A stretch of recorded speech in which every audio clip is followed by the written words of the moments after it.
राष्ट्रीय लोक जनशक्ति पार्टी ने सुभाष बिहारी को एक महत्वपूर्ण जिम्मेदारी सौंपी है। आपको बता दें कि राष्ट्रीय लोक जनशक्ति पार्टी ने सुभाष बिहारी को किसान मोर्चा प्रकोष्ठ का राष्ट्रीय अध्यक्ष बनाया गया है।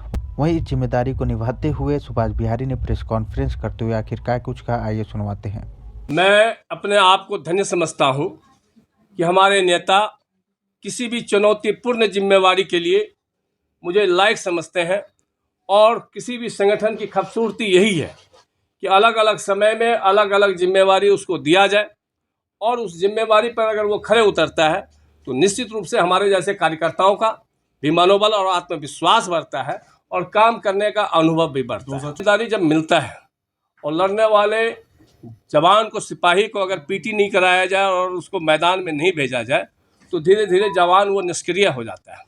तो हम कार्यकर्ता भी उसी एक प्रयास अगर हम लोगों को नहीं मिलता है तो लगता है जैसे हम निष्क्रिय हो रहे हैं। तो हमारे नेता माननीय पशुपति कुमार पारस जी ने मेरे में जो विश्वास करके ये बड़ी जिम्मेवारी दी है, निश्चित रूप से इस जिम्मेवारी को एक ईमानदारी, किसी भी संगठन की एक चीज़ होती है कि संगठन में ईमानदारी, समझदारी, जिम्मेदारी और वफादारी, ये चारों चीज़ जब होता है तभी वो आदमी सफल हो सकता है। और सोच और संयम के साथ जब हम संघर्ष करते हैं तभी सफलता की सीढ़ी चढ़ते हैं। और समाज को अगर हम अपनापन दे दें तो अपनों का प्यार हमें मिल सकता है। अपने कर्म का छोटा सा उपहार अगर हम दे दें तो अपनों का पूरा संसार हमें मिल सकता है। इसी उद्देश्य के साथ 10 जनवरी से हम बिहार के भ्रमण पे निकलेंगे। बिहार के सभी 40 जिले में अपने कार्यकर्ताओं के साथ दरी पे बैठ करके समीक्षा करेंगे। हवाई में नहीं लेंगे कि उन्होंने लिस्ट दिया और हम संतुष्ट हो गए। हम उनके साथ दरी पर बैठ करके उनके साथ काम करेंगे।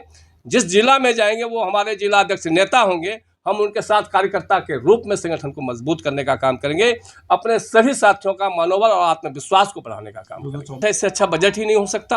और विशेष करके जो किसानों के लिए उन्होंने ध्यान में रखा सरकार ने, निश्चित रूप से सरकार बधाई के पात्र है। जो किसानों को, इस देश के अन्य देवता के रूप में माने जाते हैं किसान, उस किसानों को अगर उन्होंने अपने ध्यान में रखते हुए एक बजट पेश किया है तो वो सराहनीय बजट है।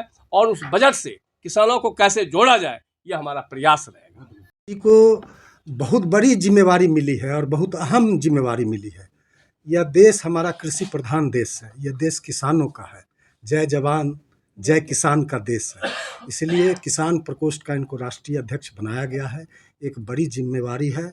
पार्टी ने इनके कंधों पर यह जिम्मेवारी दी है कि पार्टी को खेत में, खलियान में, किसान के बीच, नौजवान के बीच ले जाने की जिम्मेवारी आदरणीय हमारे नेता, जन जन के नेता पशुपति कुमार पारस जी ने सौंपा है। और हम लोग को और हमारी पार्टी को पूरा विश्वास है, पूरे देश में यह किसान प्रकोष्ठ के माध्यम से, अपनी पूरी टीम के माध्यम से यह किसान अपनी पार्टी को जन जन तक ले जाएंगे, किसानों को बीच ले जाएंगे और किसानों को मुद्दे को, किसानों की बातों को, किसानों के हक और अधिकार को लेकर यह राष्ट्रीय लोक जनशक्ति पार्टी किसान प्रकोष्ठ के प्लेटफॉर्म के माध्यम से मजबूती से पूरी आवाज को अपनी बुलंद करेंगे और पार्टी का जन जन तक पार्टी के संदेश को पहुंचाएंगे।